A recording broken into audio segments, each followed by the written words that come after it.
আপনি তো প্রশাসনের শীর্ষস্তরে দীর্ঘদিন থেকেছেন। তো এই যা যা ঘটলো আইপ্যাকের দপ্তরে এবং আইপ্যাকের কর্ণধার প্রতীক জৈনের বাড়িতে ইডির হানা, আর সেখানে মুখ্যমন্ত্রীর পৌঁছে গিয়ে সমস্ত ইলেকট্রনিক ডিভাইস ফাইল ইত্যাদি বের করে আনা, এই গোটা বিষয়টাকে আপনি কিভাবে দেখছেন? আইপ্যাকের সাথে তৃণমূলের যে সম্পর্কটি, সেটি সাধারণ আইনে বা সাধারণ ব্যবস্থার মধ্যে ফেলা যায় না। মানে এর আগে নিক্সন চেষ্টা করেছিল ডেমোক্রেটিক পার্টির হেডকোয়ার্টার ঢুকে গিয়ে জিনিসপত্র বার করতে। সেটা পরবর্তীকালে ওয়াটার গেট স্ক্যান্ডাল বলা হলো। তাতে নিক্সনে চলে যেতে হলো। মানে একটি রাজনৈতিক দল তার লোকদের দিয়ে বা তার কোনো সংস্থা এজেন্সিকে দিয়ে ব্যবহার করে আরেকটি রাজনৈতিক দলের অফিসে দখল করে বা তারপর ঢুকে যায়, সেটাকে কিন্তু রাজনীতিতে মানা হয় না। কিন্তু এই ক্ষেত্রে আইপ্যাকের সাথে যে সম্পর্কটি আমরা শুনে আসছি গত 10 বছর ধরে, আইপ্যাক তো বিনা পয়সা কাজ করছে না। আইপ্যাক তার প্রফেশনাল গ্রুপ। এই সম্পর্কটি তারা লিগালাইজ করতে পারেনি। মানে এক কথায় বলতে গেলে আইপ্যাককে যদি তার অফিসটা যদি তৃণমূল পার্টির অফিসের মধ্যে করত বা তার অফিস থেকে তৃণমূল পার্টির অফিস হিসেবে গণ্য করত, তবে কিন্তু এটা মহাপাপ হয়ে যেত। কিন্তু আইপ্যাককে আলাদা রেখেছে। মানে হয় না, আমরা যদি যে কোনো অফিসে আমরা টাইপিস্ট ভাড়া করলাম, এই ভাড়া করলাম, তারা আমাদের অফিসে কাজ করলে তারা আমাদের অফিসের অঙ্গ হয়ে গেল। কিন্তু একটা পৃথক ব্যবসায়ী সংস্থা হিসেবে রাখা হয়েছে, ম্যানেজমেন্ট গ্রুপ হিসেবে রাখা হয়েছে। এই যে একটা ডুয়ালিজম রয়ে গেছে, তার সুযোগটা নিয়ে ইডি গোলটা করে দিল যে আমি তো কোনো পলিটিক্যাল পার্টির অফিসে ঢুকিনি, আমি তো একটা সংস্থার অফিসে ঢুকেছি, তাই না? এই খেলাটা খেললো। কিন্তু সবাই জানে মনে প্রাণে যে এই আইপ্যাকের সাথে তৃণমূলের একটা গভীর সম্পর্ক আছে এবং তারা তাদের হয়ে কাজ করছে। কারণ এই যে প্রফেশনাল এজেন্সিকে দিয়ে পার্টি চালানো, এই তো বোধহয় একেবারে অভিনব না? যেটা তৃণমূলের মধ্যেও কদিন পর পর কথা ওঠে যে আমি ব্লকে কি কাজ করলাম না করলাম আইপ্যাক রিপোর্ট করবে, আমার এলাকায় আমি কি কাজ করলাম না করলাম, আমি ক্যান্ডিডেট হব কিনা, প্রার্থী হব কিনা, সেটা আইপ্যাক ঠিক করবে। এরকম একটা অদ্ভুত সম্পর্ক আগে তো কোনোদিন হয়নি। এর আগে কখনো এভাবে সরাসরি মুখ্যমন্ত্রী বলেননি যে IPAC is incharge of my party. হ্যাঁ, সেটাও বড় স্পষ্ট করে কোনোদিন বলেননি। देखो मैंने सब लेके आया because I rang of Prateek because he is the incharge of my party. মানে আমরা সবাই জানি ধোঁয়াশা যে সম্পর্ক রেখেছিল তার ফাঁকে এরা গোলটা করে দিল, আর কিছু না। কারণ সত্যি সত্যি ভারতবর্ষে অন্য কোনো দলের হয়ে একটি ম্যানেজমেন্ট সংস্থা বা পোলিং সংস্থা তারা চালাচ্ছে দলটাকে প্র্যাকটিক্যালি, এরকম তো ঘটনাও কোথাও নেই না। হ্যাঁ, তারা ভোটের সময় পরামর্শ দেয়, ইলেকশনে জেতার ব্যাপারে তারা সাহায্য করে বিভিন্ন রাজনৈতিক দলকে। এটা হলো 24 ঘন্টা। হ্যাঁ, সেটাই।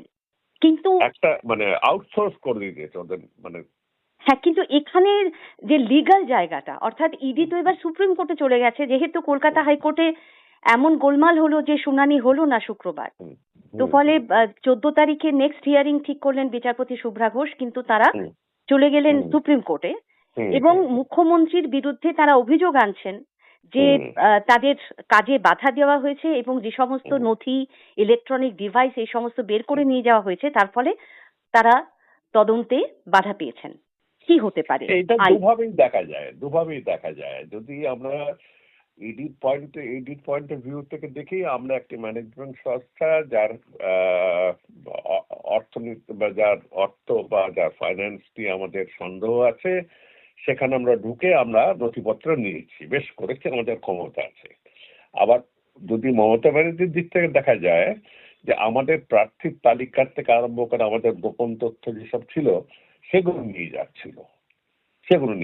এখন প্রমাণ একটু করতেই হবে, কারণ না কারো কোর্টের সামনে প্রমাণ করতে হবে। কিন্তু ইডি কিছু নিয়ে বেরোননি, মানে ইডি বলেছেন যে আমরা কিছু নিয়ে বেরোচ্ছি না, মানে কোনো কিছুই ইডি নিয়ে যায়নি শেষ পর্যন্ত। না, ওরা যেটা নিয়ে বেরিয়ে গেল সেটা কিছু কোর্টকে তো প্রমাণ করতে হবে। নিতে গেলে তো সিজার লিস্ট তাদের দিতে হয়।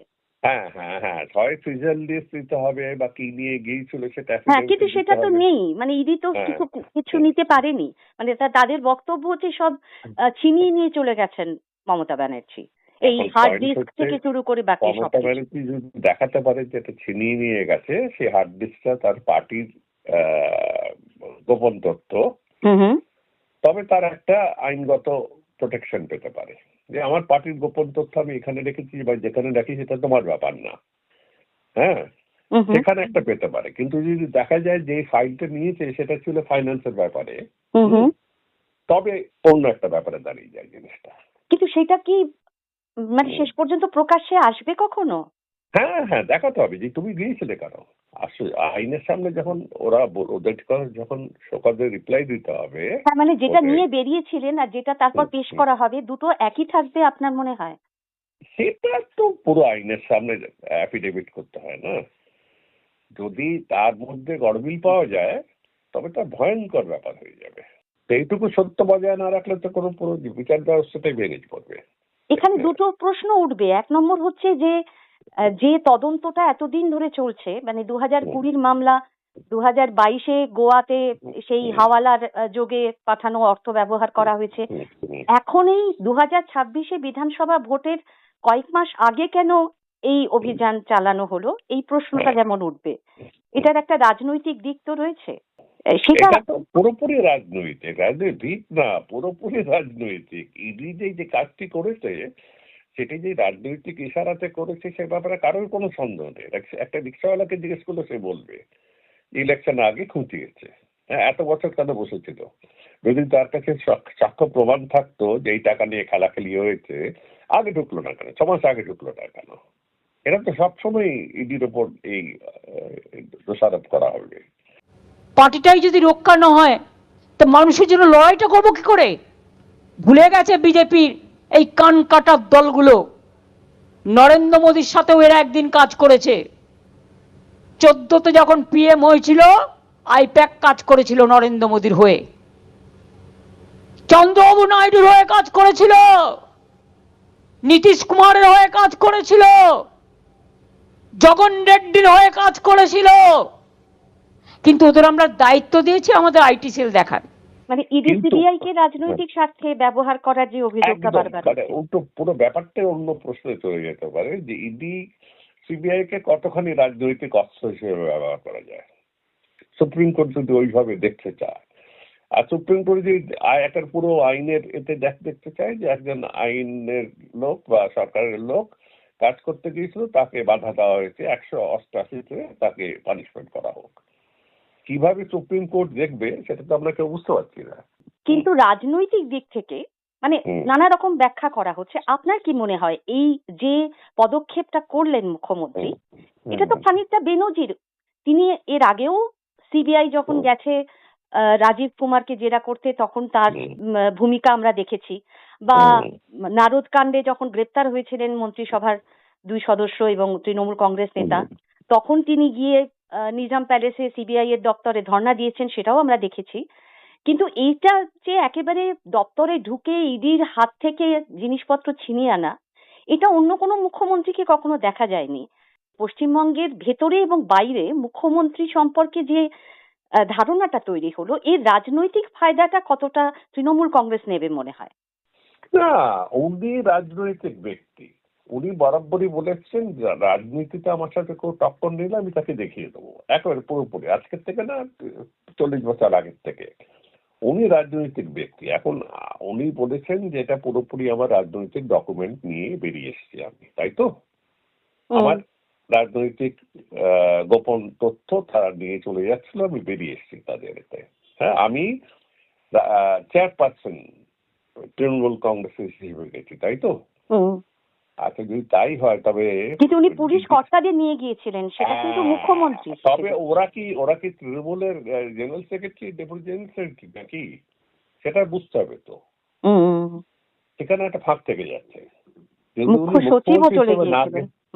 মুখ্যমন্ত্রী হিসেবে না গিয়ে থাকেন, যদি পার্টি নেত্রী হিসেবে গিয়ে থাকেন, তবে chief secretary, home secretary, DGP কি করছিল? তারা তো অন্য কোনো পার্টির হয়ে তারা কাজ করছিল নাকি? তবে তারা তো ফেঁসে যাবে না, পার্টির মানে গভর্নমেন্ট রুলসে পার্টির হয়ে কাজ করা এখন ভীষণ কমপ্লেক্স আছে ক্ষেত্রে, দেখা যাক কোন দিকে যায়। ঠিকই, ইডিও কেন কোনো সেই সময় বাধা দিল না বা কিছু করলো না, এই প্রশ্নও কিন্তু উঠছে। আপনি মনে করছেন কি যে এর থেকে রাজনৈতিকভাবে সুবিধাটা তৃণমূল কংগ্রেস বা তৃণমূল নেত্রী নিলেন? দেখুন, রাজনীতিতে মানুষ রাজনীতির দিকে যখন তাকায় খুব একটা মানে কি বলবো, খুব একটা অল্প সংখ্যক উচ্চ শিক্ষিত মানুষেরা আইন এবং আইনের সব রকমের মানে সব রকমের নিয়ম কানুন তিথি সবকিছুর কথা বলেন। সাধারণ মানুষ এই নিয়ে একেবারেই বদার করে না। তারা গিয়ে মানে তাদের সামনে কিন্তু মমতা ব্যানার্জির যে ছবিটা, অর্থাৎ বিদ্রোহিনীর যে ছবিটা, সেটা কিন্তু আরো একবার প্রতিষ্ঠিত হলো। হ্যাঁ হ্যাঁ, যে আমি কোথাও কোনো কিছুই আটকাবে না, ওকে কোনো কিছুতে আটকায় না, সেটা দেখিয়ে দিল যে আমি এখনো আটকাই না। কিন্তু ওই একটা ছোট্ট গন্ডগোল হয়ে গেল যখন বললেন না যে আমি রাজনৈতিক নেতা হিসেবে নেত্রী হিসেবে এসেছি, সেটা যদি ওরা মেনে নিই, তবে তাতে চিফ সেক্রেটারি কি করছিল রাজনৈতিক নেত্রীর সাথে?